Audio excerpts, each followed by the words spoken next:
When the headlines begin to fade, many people assume the danger is fading with them. Fewer airstrikes, fewer breaking news alerts, and fewer dramatic battlefield updates can create the impression that a conflict is winding down. But in modern geopolitics, the most critical shifts often happen when the spotlight moves elsewhere. Today's confrontation in the Middle East appears quieter on the surface, yet behind the scenes, military planners are recalculating strategy, naval forces are securing vital shipping routes, and governments are weighing economic risks alongside military objectives. Instead of explosive headlines, the focus has shifted toward logistics, defense resources, and the stability of global energy markets. For investors, policymakers, and anyone watching the world economy, this quieter phase may actually be the most important one to understand. Because the next major development may not begin with another missile strike. It could begin with a shipping lane, an oil tanker, or a strategic decision made far from the battlefield. At first glance, the slowdown in direct military strikes might suggest that tensions are beginning to ease. That conclusion, however, overlooks how modern military campaigns are planned. A reduction in visible combat does not automatically signal a reduction in strategic pressure. In many cases, it simply marks the beginning of a different phase of the operation. Military planners constantly balance offensive action with long-term objectives. Air campaigns are rarely designed to continue at maximum intensity without interruption. Instead, commanders periodically reassess completed missions, evaluate the effectiveness of previous strikes, identify new priorities, and determine whether existing targets still justify additional operations. This means that a pause in bombing can reflect strategic recalculation rather than political compromise. If the highest priority objectives have already been engaged, military leaders often shift their attention toward intelligence gathering, surveillance, and updating operational plans before deciding on the next course of action. At the same time, public messaging frequently creates a different impression. Political leaders may emphasize diplomacy, while military officials continue preparing for future contingencies behind the scenes. These two approaches are not necessarily contradictory. Governments often pursue diplomatic channels while simultaneously maintaining military readiness, allowing them to respond quickly if negotiations fail or conditions change. Another important factor is the changing nature of military objectives. Modern conflicts are no longer measured solely by the number of bombs dropped or missiles launched. Success increasingly depends on disrupting logistics, limiting an opponent's operational flexibility, protecting allies, and preserving strategic advantages over time. This shift also reflects the reality that military resources must be managed carefully.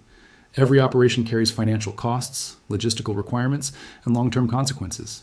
Decision makers must consider not only today's battlefield, but also future scenarios that could require significant military capabilities elsewhere. Strategic patience can therefore become just as valuable as immediate military action. For global markets, these pauses often create uncertainty rather than reassurance. Investors, energy traders, and international businesses understand that a quieter battlefield does not necessarily mean lower geopolitical risk. Instead, attention shifts toward government decisions, regional security developments, and signs that either escalation or renewed diplomacy could emerge with little warning. The key takeaway is that reduced air activity should not be interpreted as the end of the crisis. Instead, it represents a transition into a more calculated stage where intelligence, logistics, diplomatic positioning, and strategic planning become just as important as direct military operations. In today's geopolitical environment, what happens between major military actions often has the greatest influence on what happens next. While public attention has focused largely on airstrikes, another campaign has been unfolding across the waters of the Persian Gulf and nearby shipping routes. Instead of targeting military installations from the air, security efforts have increasingly centered on commercial vessels, cargo inspections, and protecting some of the world's busiest maritime corridors. Naval forces have stepped up patrols, intercepted suspicious ships, and conducted boarding operations designed to enforce maritime security and prevent the movement of materials considered strategically significant. These missions rarely generate the same headlines as missile strikes, yet they play a crucial role in limiting supply networks and maintaining stability across the region. The importance of these operations extends far beyond military objectives. The Gulf serves as a vital artery for global energy exports and international trade. Any disruption to shipping lanes can quickly affect insurance costs, freight rates, and oil prices, making maritime security a central element of both regional strategy and the broader global economy. One of the least understood aspects of the current confrontation is that the greatest limitation may not be offensive firepower, but defensive capability. While attention often focuses on bombs, fighter aircraft, and long-range strike systems, military planners must also ensure they have enough interceptor missiles to defend bases, critical infrastructure, and regional partners from incoming attacks. Missile defense systems are designed to detect, track, and destroy hostile projectiles before they reach their targets. Every successful interception, however, consumes valuable defensive resources. As repeated missile and drone attacks continue, maintaining adequate interceptor inventories becomes an increasingly important strategic concern. This challenge extends beyond protecting U.S. forces. Regional allies also depend on layered air defense to safeguard civilian populations, energy facilities, ports, and military installations. If defensive stockpiles become strained, commanders must make difficult decisions about where those systems are deployed and which assets receive the highest level of protection. These considerations can directly influence broader military strategy.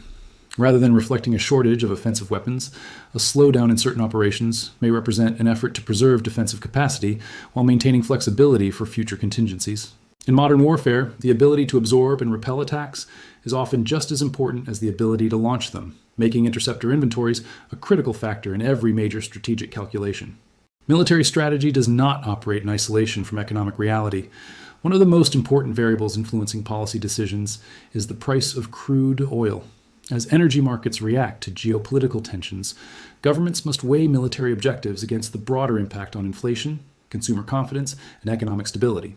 When conflict threatens major oil-producing regions or critical shipping routes, traders often anticipate supply disruptions. Even the possibility of reduced exports can push prices higher, affecting everything from gasoline and diesel costs to transportation, manufacturing, and food prices. For political leaders, these economic consequences quickly become domestic issues that influence public opinion and policy decisions. This creates a delicate balancing act. On one hand, governments may seek to maintain pressure through military and diplomatic measures. On the other, they must avoid actions that could trigger severe market volatility or prolonged spikes in energy prices. Strategic decisions are therefore made with both national security and economic resilience in mind. Energy markets also serve as a barometer of geopolitical risk. Investors closely monitor military developments, official statements, and shipping activity because even small changes can reshape expectations for global supply. As uncertainty rises, markets often become more volatile, reinforcing the connection between international security and economic performance. Ultimately, oil prices are more than just an economic indicator. They are a strategic consideration. Policymakers understand that maintaining stability in energy markets supports not only economic growth, but also political confidence at home. In today's interconnected world, decisions made on the battlefield are increasingly evaluated alongside their potential impact on fuel prices, inflation, and the broader global economy. At the center of this geopolitical confrontation lies one narrow stretch of water that carries enormous global significance: the Strait of Hormuz. Although relatively small in size, it serves as one of the world's most important maritime gateways, connecting major oil-producing nations to international markets. Every day, a substantial share of global energy exports passes through this corridor, making its security a matter of worldwide economic concern. Because of its strategic location, any threat to navigation immediately captures the attention of governments, energy companies, insurers, and financial markets. Even without a complete shutdown, heightened tensions can increase shipping risks, drive up insurance premiums, delay cargo movements, and raise transportation costs. Those additional expenses eventually ripple through global supply chains, influencing everything from fuel prices to consumer goods.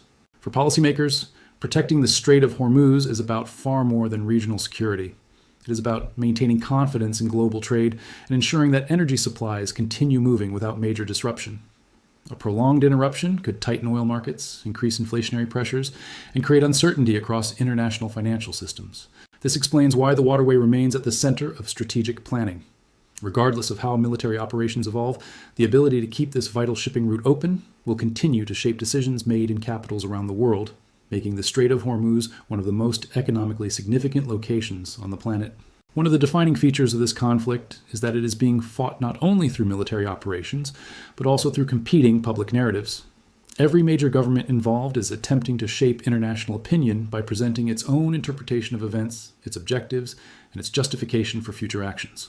In Washington, officials have emphasized maintaining regional stability, protecting allies, and preventing further escalation while keeping diplomatic options available. Public statements often balance military readiness with the message that a broader conflict remains undesirable if strategic goals can be achieved through other means. Tehran, meanwhile, presents the situation through a very different lens. Its leadership portrays the confrontation as a matter of national sovereignty and resistance against external pressure. Official messaging frequently stresses resilience, unity, and a willingness to continue defending its strategic interests, despite international sanctions or military pressure. Regional leaders also contribute their own perspectives, focusing on issues such as long-term security, deterrence, and the future balance of power in the Middle East. Although their priorities may differ, their public communications are carefully crafted to reassure domestic audiences while influencing allies and adversaries alike. These competing narratives matter because financial markets, international organizations, and foreign governments closely monitor official statements for clues about future policy. In today's geopolitical environment, speeches, press conferences, and diplomatic messaging can shape expectations almost as quickly as military developments themselves. What once appeared to be separate regional conflicts is increasingly evolving into a much broader geopolitical challenge. Events involving Iran, Israel, the Houthis, Russia, and Ukraine are no longer isolated developments. Instead, they are becoming interconnected through military cooperation, economic pressure, energy security, and global supply chains. In the Middle East, tensions continue to influence maritime security, regional alliances, and the movement of critical energy exports. At the same time, the conflict in Eastern Europe has expanded beyond traditional battlefields, with military assistance, sanctions, and international partnerships linking countries across multiple regions. As governments strengthen alliances and coordinate strategic objectives, actions taken in one theater can produce consequences far beyond its borders. These connections are especially visible in the global economy. Energy prices react not only to events in the Persian Gulf, but also to developments involving Russia's exports, international sanctions, and shifting trade routes. Shipping companies, insurers, and commodity markets must constantly assess risks across several conflict zones rather than focusing on a single region. Military planning has also become more interconnected. Nations are balancing defense resources, intelligence capabilities, and industrial production while considering commitments in multiple theaters simultaneously. Decisions about weapons inventories, logistics, and force deployment increasingly reflect global priorities instead of regional ones. Diplomatically, governments are navigating an increasingly complex environment where every public statement, alliance, or military action sends signals to multiple audiences. Regional crises are no longer viewed independently because they influence negotiations, economic policy, and strategic calculations elsewhere around the world. For the global economy, this interconnected landscape means that localized conflicts can produce worldwide consequences. A disruption in one region can affect energy markets, trade flows, financial confidence, and investment decisions across continents. Understanding these growing links is essential because the future of international stability will depend not only on how individual conflicts evolve, but also on how they continue to shape one another in an increasingly interconnected world. As this conflict continues to evolve, the greatest threat may no longer be measured solely by the number of missiles launched or military operations conducted. Instead, the defining challenge lies in how geopolitical tensions intersect with energy infrastructure, global trade routes, defense logistics, and the broader world economy. Modern conflicts are no longer confined to the battlefield. A disruption to a strategic shipping lane can influence oil prices within hours. Rising energy costs can fuel inflation, reshape monetary policy, and slow economic growth far beyond the region where the crisis began. At the same time, governments must balance military readiness with the need to protect critical infrastructure, maintain supply chains, and preserve confidence in global markets. This is why investors, businesses, and policymakers are watching developments far beyond military headlines. They are monitoring commercial shipping activity, energy exports, defense production, and diplomatic signals that could determine whether tensions stabilize or intensify. In today's interconnected world, economic resilience has become just as important as military strength. The coming months will likely be shaped by decisions that receive far less public attention than major military operations. The security of key maritime corridors, the availability of defensive resources, and the stability of international energy flows may ultimately have a greater impact on global prosperity than any single battlefield victory. For geoeconomics, this is the story that deserves the closest attention. Understanding how energy security, strategic logistics, and geopolitical competition influence one another provides a clearer picture of where the global economy may be headed next. Because in the modern era, the future of international stability is increasingly determined not only by who controls territory, but by who can secure the networks that keep the world's economy moving.